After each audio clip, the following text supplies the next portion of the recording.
Welcome to Spirit Shack. Just going to share a little bit about this product.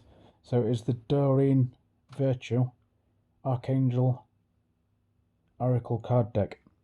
So basically they're not tarot cards, but they're similar in a way because they're angel cards. So you can use them in a similar fashion to how you would a tarot card deck, but it's usually just more positive cards. You know, there's not really anything negative in it. So I'll just take these cards out and show you. Alright, so the backs all look the same.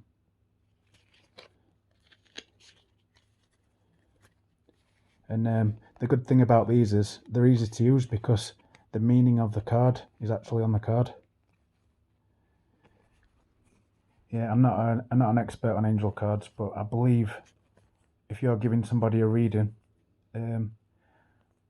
you ask them to shuffle the cards and think of a question while they're shuffling the cards, and then you take them back, and then you lay out 3, 6 or 9 cards and turn them over, and if all goes well, they should be in response to the question they had in mind.